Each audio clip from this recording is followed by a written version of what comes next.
দেখো, কোনো শক্তিশালী ব্যক্তি আর দুর্বল ব্যক্তি যদি মনে করে আমি শক্তিশালী ব্যক্তিকে ক্ষমা করে দিলাম, দয়া করলাম, সেটা হাস্যকর লাগে। শক্তিশালী ব্যক্তি যদি তার শক্তির আস্ফালন কমিয়ে সে যদি বলে আমি সহাবস্থান করলাম সকলের সঙ্গে সমানভাবে, তাহলে যথার্থ। কিন্তু দুর্বল যে,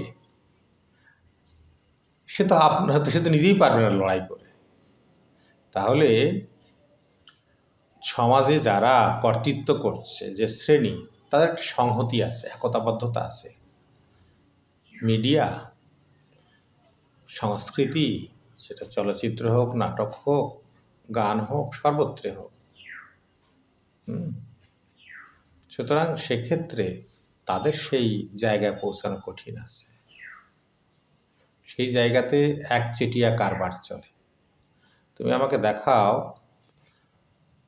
টালিগঞ্জে আজ পর্যন্ত কোনো শিডিউল কাস্ট হিরো আছে কিনা? যবে থেকে জন্ম হয়েছে টালিগঞ্জ চলচ্চিত্র শিল্প,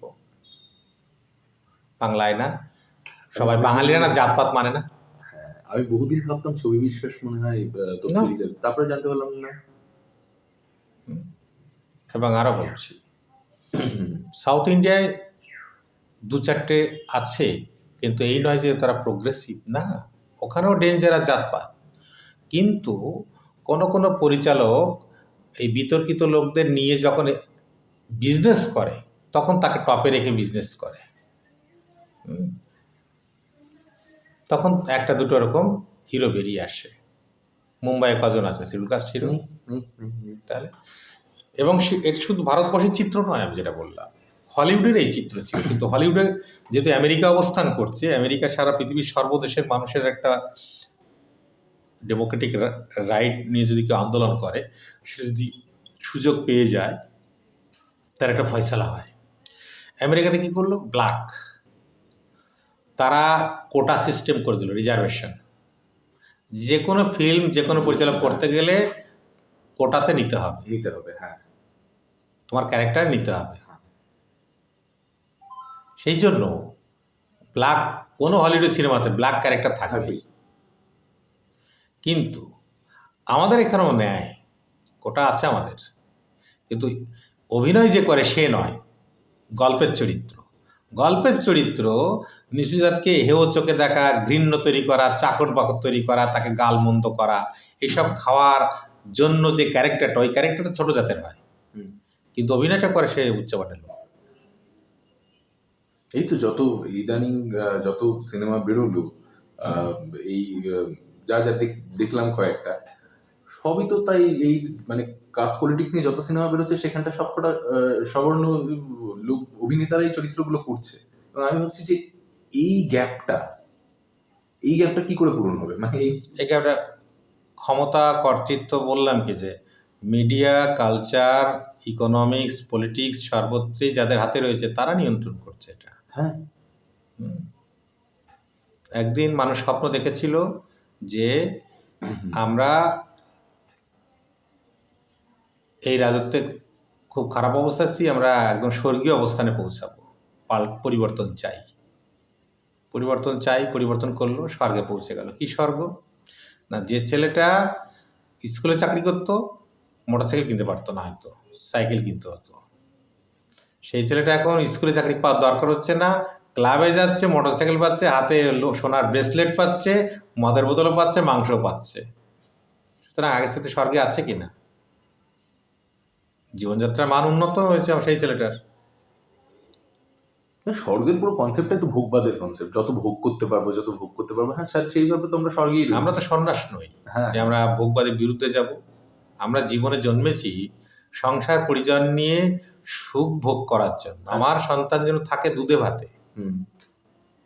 সুতরাং আমি ভোগবাদের বিরুদ্ধে বলবো, আর এদিকে আমার নিজের ছেলেকে ইংলিশ মিডিয়াম পড়ি আমেরিকায় পড়াবো, এ তো হয় না। এবং যারা ভোগবাদের বিরুদ্ধে বলে, তারাই প্রচন্ডভাবে ভোগবাদী। মানে সে দক্ষিণার নামে হোক, সে যে কোনো ভাবে হোক। মানে আমি আমাদের গ্রামে ঘুরতে গেলাম, মানে আমার মায়ের দিকের গ্রামে, ত্রিপুরাতে, অম্পিতে। এবং ওখানটায় দেখছি যে গরুদান বিষয়টা পুরো কালো গরু হতে হবে, কালো গরুর মধ্যে যদি একটাও সাদা যদি লোম থাকে তাহলে সে গরু দেওয়া যাবে না। তখন আলটিমেটলি তখন কি করতে হবে, যিনি পুরোহিত তার হাতে টাকা ধরিয়ে দিতে হবে, আর কালো গরু কেনার টাকা, মানে সবকিছুই আলটিমেটলি কিন্তু সে ভোগবাদের মধ্যেই ফিরছে ঘুরে ফিরে। মেক্সিকোতে যে পিরামিড, মিশরের যে পিরামিড একই সময়কার, কিন্তু মেক্সিকোর পিরামিডগুলো তৈরি হচ্ছিল তার শৃঙ্গটা নেই, শৃঙ্গটা কেটে ওর উপর মন্দির, পাশ থেকে সিঁড়ি বেয়ে বেয়ে উঠে, গায়ে দিয়ে সিঁড়ি বেয়ে বেয়ে উঠে সেখানে পুরোহিত পুজো করতো, আর সেখানে নরবলি হতো, সব কিছু পশু বলি নরবলি হতো। আমি যেটা বললাম না, প্রথমেই বললাম যে এটা ব্রাহ্মণ সারা পৃথিবীতে আছে, সিস্টেম এটা। পিরামিড মানে শুধু মিশর নয়, মেক্সিকোতে আছে, ইন্দোনেশিয়াতেও আছে। ইন্দোনেশিয়াগুলো মাটির নিচে চাপা পড়ে গেছে, এটা উদ্ধার হয়নি এখনো। তো সেই জন্য বলছি, এই থিসিসে এই তত্ত্ব নিয়ে বসে থাকলে হবে না, একেবারে অথেন্টিক জিনিস তুলে নিয়ে এসে তারপর করতে হবে। নতুবা এই যে নমশূদ্রের শুধু নয়, কোনো কমিউনিটিটা কোনোটাই মৌলিক নয়। আজকে মুসলিম, আমি বলে দিই, মুসলিম এটা কোনো মৌলিক? খ্রিস্টান একটা মৌলিক? না। আজকে মুসলিমের আরবে, মনে করো সৌদি আরবে সব মুসলিম, তারা বিয়ের একটা অনুষ্ঠান করছে, সেই বিয়ের অনুষ্ঠানের সঙ্গে তোমার পশ্চিমবঙ্গের গ্রামের হিন্দু বাড়ির বিয়ের মিল কতটা, অমিল কতটা? অমিল খুবই কম, মিলটা বেশি। যে গায়ে হলুদ দেওয়া, তারপর বিয়ের অনুষ্ঠানে বাড়িতে, মেয়ের বাড়িতে নাচ গান, খাওয়া দাওয়া, এটা করা ওটা করা, নতুন কাপড় পরানো, স্নান করানো, এভরিথিং। আমি কি বলেছিলাম যে মানুষ অখণ্ড ভূভাগে জন্মেছে, পরে বিচ্ছিন্ন হয়েছে, সংস্কৃতির দিক থেকে তার একটু চেঞ্জ হয়েছে, অর্থনৈতিক কারণে, সামাজিক অবস্থান পরিবর্তনের কারণে এটা একটা পরিবর্তন হচ্ছে, কিন্তু তার মূলত সে বেসিক এক। এই জন্য তোমার সবসময় কিউরিওসিটি, এই জন্য মৌলিক যে তুমি যে করতে চলেছ নমশূদ্র সমাজের, এটা কোনো মৌলিক হয় না। নমশূদ্র সমাজ যেটা করছে মৌলিক নয়। যেমন হরিলামৃত বইটা তো মৌলিক নয়, তবু এই বইটা লিখে রাখা ছিল বলে আজকে মতুয়া ধর্ম হোক, সমাজ হোক, লিখিত ডকুমেন্ট আছে বলে এটা কিন্তু বেঁচে আছে। অথচ যে বইটাতে লিখেছে সে কিন্তু নমশূদ্র নয়, সে মাঝি সম্প্রদায়ের, মানে ফিশারম্যান ছিল, কাঁড়াল ফিশারম্যান। কান্ডারি থেকে কান্ডার, কান্ডারি থেকে কান্ডার, কান্ডারি হচ্ছে মাঝি, কান্ডারি থেকে কান্ডার, কান্ডার থেকে কাঁড়াল, কান্ডাল থেকে কাঁড়াল। আচ্ছা, কাহারটা তাহলে কোথায়? কাহার তো পালকের বেয়ারা। আচ্ছা, ও কাহার নয়, হচ্ছে কান্ডারি। কান্ডারি মিন্স মাঝি। হ্যাঁ, কান্ডারি থেকে হলো কান্ডার, আচ্ছা, কান্ডার থেকে হয়ে গেল কান্ডার, কাঁড়াল। আচ্ছা, শব্দ এইভাবে পরিবর্তন হলো। তখন কান্ডারি কাদের বলতো? যারা নৌকা চালিয়ে মাছ ধরত। আচ্ছা, খেয়া পারাবার করতো তাদের পাটনি বলতো। পাটনি আর কান্ডারি পার্থক্য আছে।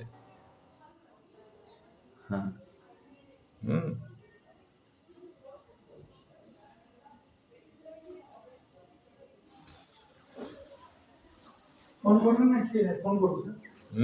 ফোন করবো? হ্যাঁ, ফোন করো। যখন মন চায়। তোমাকে ফোন করতে আটকেছি নাকি? যখনই প্রাণ চায় ফোন করবে আমাকে। এবার আটকে গেলাম, কোটায় আসবো, দরকার হলে ডাকবো, যাও। ঠিক আছে। সন্ধ্যাবেলা আসলাম নি কেন? কার জন্য? তোমার জন্য না আমার জন্য?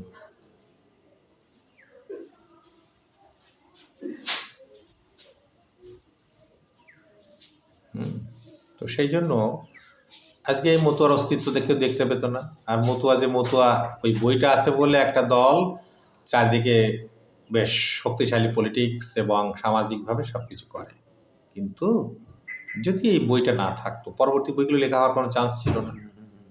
আর এটা অনুসারী হয়ে সব লিখতে উৎসাহী হলো।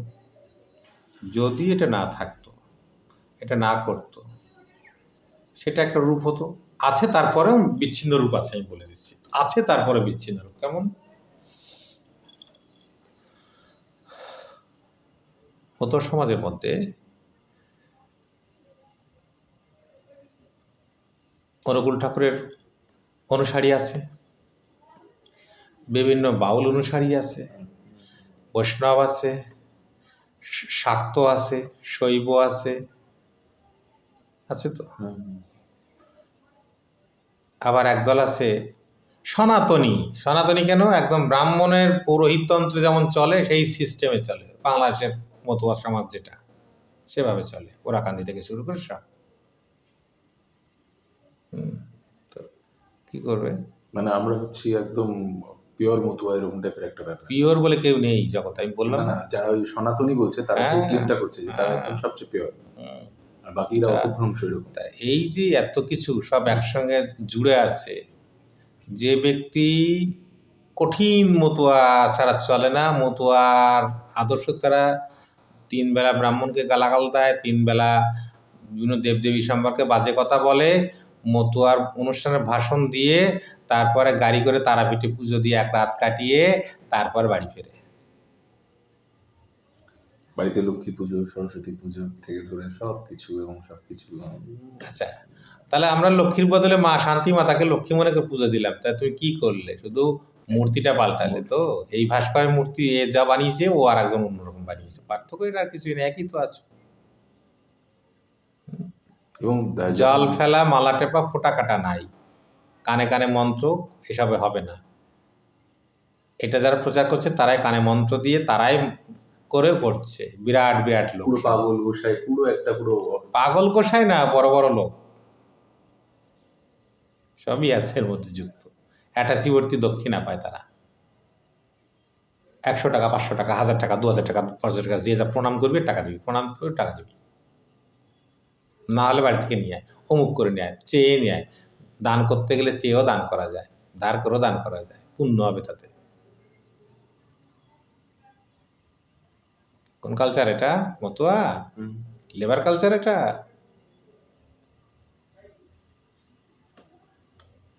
তারপর আমরা নিজের অজান্তেই কোন সময় যে শ্রেণীর বিরুদ্ধে লড়াই করব, সেই শ্রেণীর তত্ত্বে আমি তৈরি হয়ে গেছি, লালিত হয়ে তৈরি হয়ে গেছি, এবং আমি আমার শ্রেণীর মধ্যে সেটা করতে গিয়ে আমি তাদেরটাই প্রচার করছি, আমারটা না।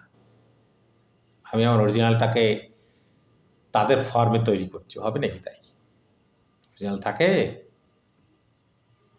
রাজু দাকে আমি চিনতাম, মারা গেছেন এই যে ফ্রান্সে গিয়ে না কোথায় গিয়ে, লন্ডনে গিয়ে মারা গেছে। বাড়ি থেকে শুনছেন মারা গেছেন। হ্যাঁ,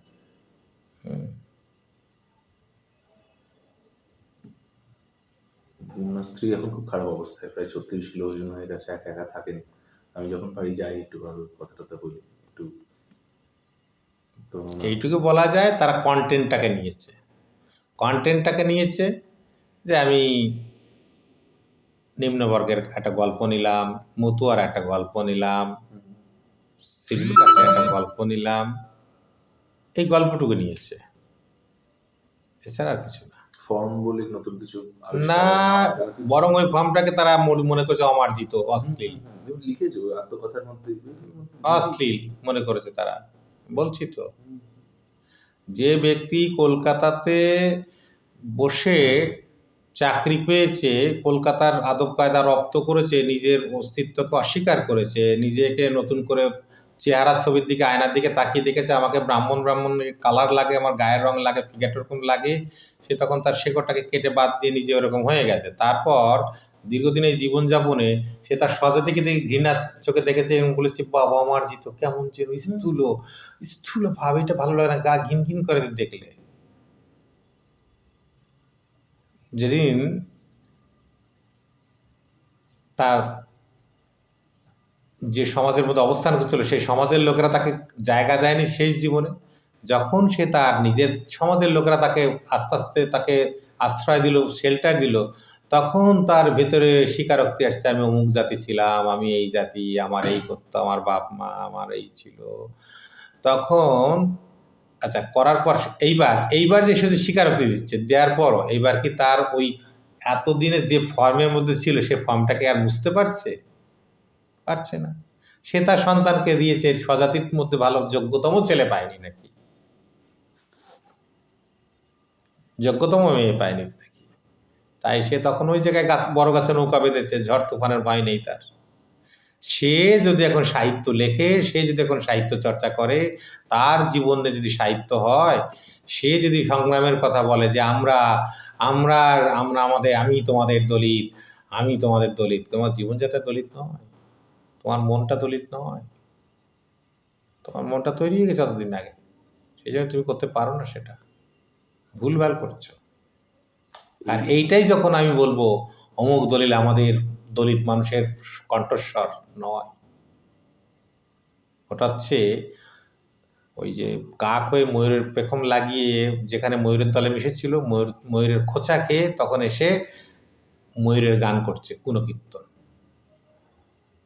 ময়ূরের মতো করে সে নাচ করছে, সে কিন্তু আর কাকের মতো নাচ করছে না, যদিও সে কাক, ময়ূরের দলে ঠাঁই নেই, কাকের মধ্যে সে কাকের মতো নাচ ভুলে গেছে, ময়ূরের নাচটাই দেখাচ্ছে কাকদের।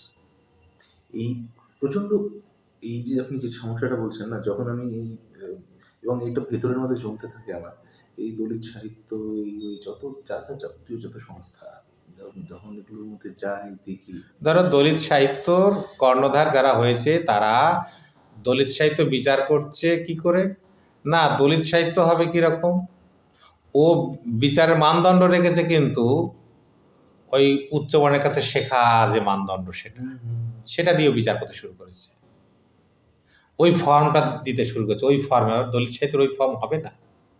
ঘরে বসে এলিট ক্লাস কল্পনার জগতে যা লেখে আর বাস্তবে দলিত জীবন যেটা যে ব্যক্তির অভিজ্ঞতা লিখে আসছে, দুটো এক হয় নাকি? এবারে কাল্পনিক জগতের যে ফর্ম, সেই ফর্মের তুলনা স্কেল দিয়ে তুমি মেপে বলছো এটা হয়নি সাহিত্য, এটা হবে না সাহিত্য, হয় নাকি? তাই দলিত, আমার দলিত সাহিত্য একাডেমিতে তাই আছে, সেই সব পাবলিকগুলো আছে, তারা ওই এতক্ষণে যেটা বললাম উচ্চবর্ণের লোকেরা বড় বড় জায়গা দখল করে আছে, এরা যখন এই বৃহত্তর দলিত মানুষ যাতে বিদ্রোহী না হয়, কান্নাকাটি না করে, চিৎকার না করে, তার জন্যে দু এক টুকরো উচ্ছিষ্ট ছুঁড়ে ফেলে দিচ্ছে, সেইটা এরা কুড়িয়ে খাচ্ছে, 3-4 জন 10 জন কুড়িয়ে খাচ্ছে, খেয়ে তারা এইসব অসংখ্য দলিত মানুষদের সান্ত্বনা দিচ্ছে যে আমরা তোমাদের প্রতিনিধি, আমাদের দিচ্ছে, আমরা ওদের বিরুদ্ধে যাব না, ওদের হয়ে কথা বলার জন্য মাংস খেয়েছে তারা। এই দলিত সাহিত্য একাডেমি, দলিত মুভমেন্ট যারা করছে, তাদের তৈরি করা হয়েছে উচ্চমানের হাত দিয়ে, উচ্চমানের লোক এদেরকে বানিয়ে রেখেছে, পোশাক কুকুর বানিয়েছে, ডক্টর মাংস দেবো, আমাদের শেল্টার দেবে, পাহারা দেবে, যাতে আক্রমণ না নেমে এবং আসে। স্যার খুব দুঃখের বিষয়, যেটাতে প্রচন্ডভাবে রাগই হয়, যে যত দলিত নিয়ে নমশূদ্র, পৌন্দ্র থেকে ধরে রাজনীতি যত গবেষণা হচ্ছে, এই গবেষণার মধ্যে সমাজের ছেলেমেয়েরা, যেই সমাজ নিয়ে গবেষণা আছে, সেই সমাজের ছেলেমেয়েরা নেই সেই তার কনসেন্ট্রেশনে, মূলত রয়েছে হচ্ছে মানে বর্ণ হিন্দু সমাজের ছেলেমেয়েরা। না না, ওটা রয়েছে যেমন এই সমাজের ছেলে মেয়েরা তো সে কাণ্ড জ্ঞান নেই, তারা যে পড়াশোনা যেটা করে এসছে ওই টিচার যা বলে সেটা অথেন্টিক মনে করে, তারা নিজের জাতির ইতিহাস জানে না, সেটাকে মিথ্যে মনে, সন্দেহের চোখে দেখে, খারাপ চোখে দেখে, শ্রদ্ধা নেই নিজের স্বজাতিক সংস্কৃতির প্রতি, তাহলে কি করে হবে? সেই জন্য ওরকম হয়ে গেছে। আজকে পণ্ড যখন তার সামাজিক অধিকার দরকার, সে তখন শিডিউল কাস্ট, আর যখন সে নমশূদ্রের সঙ্গে পণ্ডের পাশাপাশি অবস্থান করে, তখন সে নিজেকে মনে করে আমরা বৈদিক ক্ষত্রিয় আর ওরা শূদ্র। আর এই কথাগুলো বললে না খুব লোকজনের কাছে খুব অপ্রিয় হতে হয়, এবং তার আমি প্রিয় অপ্রিয়র বিষয় নয়, যা সত্য সেটা বলবো। হ্যাঁ হ্যাঁ, এবং তার জন্য কোনো অসুবিধা নেই, মানে নাহলে ভেতরে রাখা যায় না কথাগুলো, সত্যি কথা হচ্ছে, মানে রাতে নিজের সামনে নিজে দাঁড়ানো যায় না যদি না বলা হয় কথাগুলো। ওরকমও আমি দ্বন্দ্বে ভুগি না যে বলিনি বলে আমার খুব খারাপ লাগছে, আমার লাগে, আমার দ্বন্দ্ব হয় না, অন্তর্দ্বন্দ্বে ভুগি না, আমি শান্তিতে ঘুমাই। আমি বহু বছর শুধু ছুটে যাচ্ছি এদিক থেকে ওদিক, ওদিক থেকে ওদিক, মানে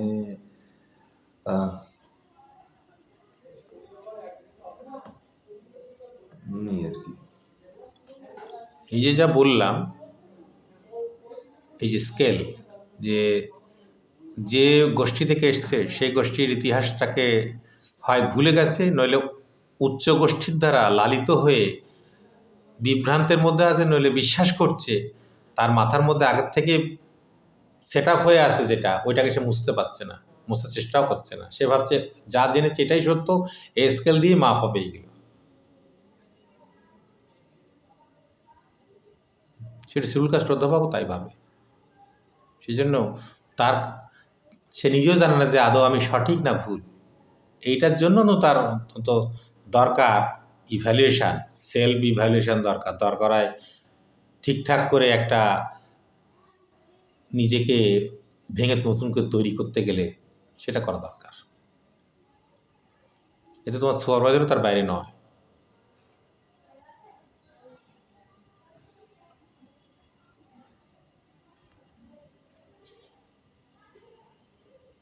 কি বলবো? শোনো, এসব করতে গেলে অনেক খেসারত দিতে হবে। সেই খেসারত দিতে প্রস্তুত নয় বহু লোকে। আমি জেনে শুনেই এই খেসারত দিয়েছি, যার জন্য আমার কোনো আফসোস নেই, আক্ষেপ নেই। আমি হ্যাপি, আমি হ্যাপি, হ্যাপি। হ্যাপি, ভীষণ হ্যাপি। আমার কোনো আফসোস নেই জীবনে। রাতে একদম সুন্দর ঘুমন। অবশ্যই, কারণ যেখানে সত্য কথা সেখানে সত্য কথা বলে এসেছি। তার জন্য আমি ক্ষতি স্বীকার হয়েছি, নো টেনশন। তার জন্য যে আমি এটা না বললেই পারতাম, আমার তো লস হয়ে গেল, আমি তো বলার আগেই জেনেছি। আমি তো অজ্ঞের মতো বলিনি গিয়ে যে পরে ভুল করে ফেলেছি, তা তো নয়। আমি যখন বলেছি তার আগেই তো আমি জানি যে আমার এই বলার ফলাফল এই হবে। যে ব্যক্তি ফলাফল জানে তার আফসোস থাকে না, সে তো জেনে শুনে করছে এটা। আর যে ফলাফল জানে না তার আফসোস থাকে। আফসোস খুব মানে মনে হতে পারে বানানোর কথা, কিন্তু একটা জিনিস যেটা সবসময় ধাক্কা লাগে সেটা হচ্ছে যে কাকতালীয় ভাবে আমাদের মানে অনেকে দেখে বলে তোর রিজার্ভেশন কি দরকার, এই দরকার, ওই দরকার। আমি জানি আমি কোথা থেকে কোন জায়গায় এসেছি, আর কাকতালীয় ভাবে যেই জায়গাগুলো পরপর পেয়ে গেছি। আমি জানি আমার সমাজে অনেক দেবাশিস হালদার আছে, তারা সেই জায়গাটা মানে পাওয়াটা তাদের জন্য খুব সমস্যার বিষয়। মানে হয়তো এই কাকতালীয় জিনিসগুলো তাদের জীবনে ঘটবে না। তো সেখানটায় দাঁড়িয়ে আমার হাতে গবেষণাই রয়েছে, আমার হাতে আমার থিয়েটার রয়েছে, কিন্তু যত এগোতে চাইছি তত জানি না মানে অজুহাত না সত্যি বাধা। ক্ষতি স্বীকার করলে জীবনে শহীদ হয়ে যাবে। আমি তো শহীদ হওয়ার জন্য প্রস্তুত নিয়ে শহীদ হয়েছি, যার জন্য আমার কোনো আফসোস নেই। আমি প্রস্তুত নিয়ে শহীদ হয়েছি, এটা সজ্ঞান। একটা কথা জিজ্ঞেস করছি, আপনাকে নিশ্চয়ই অনেক লোকে পছন্দ করে না? অনেকে নয়, বেশিরভাগ লোক করে না? না, তাতে কিন্তু আমার কোনো দুঃখ নেই, আফসোস নেই। কেন নেই জানো? যারা পছন্দ করে না তাদের ডাক কেমন শুনতে পাই জানো? তাদের আমি দেখতে পাই তারা অসহায়ভাবে আমার প্রতি বিরক্তি। কারণ অসহায়ভাবে বিরক্তি এই কারণেই, ধরো যে আমায় পছন্দ করছে না তার লেভেলটার কথা ভাবো। আমি 7টা সাবজেক্টে মাস্টার্স, 7টা? PhD delete. হ্যাঁ। আমার ডিলিট কেউ দয়া করে কেউ সাম্মানিক দেয়নি, কেউ আমাকে দয়া করে দেয়। কারণ সারা ভারতবর্ষের ইউনিভার্সিটিগুলো দুয়ারে দুয়ারে আমি করা নেড়েছি, বারবার প্রপোজাল বিভিন্ন জায়গায় দিয়েছি, হয়েও হয় না এরকম বহু ইউনিভার্সিটিতে আছে। কেন হয় না? যাদের ডিলিট নেই তারা হচ্ছে ইভ্যালুয়েশনের দায়িত্বে থাকে, যে সুপারিশ মানে বোর্ড অফ স্টাডিজ, তারপর এসবে অ্যাডমিশন দেওয়ার ক্ষেত্রে তাদের নিজেদের নেই, তাদের সামনে আরেকজন ডিলিট করবে, এটা ভাবা যায়? একজন শিডিউল কাস্ট ডিলিট করবে, এটা ভাবা যায়? তো আমি তো তার জন্য দুঃখ পাইনি, ধৈর্যও হারাইনি, গালাগালা দিইনি কাউকে, করলাম। ধরো জার্মানি থেকে আমার বই বেরিয়েছে 63, ইন্ডিয়া থেকে 15, আচ্ছা 63 খানা বই বেরিয়েছে, আচ্ছা। জার্মানি থেকে, এবং সে বই মানে এমনি বই নয়। তারপর ভারতবর্ষে যে ন্যাশনাল কারিকুলাম ফ্রেমওয়ার্ক 2005, তখন আমার বয়স কত, 30 হয়নি, 29, তখনই আমি তার মেম্বার, সারা ভারতবর্ষে কারিকুলাম তৈরির।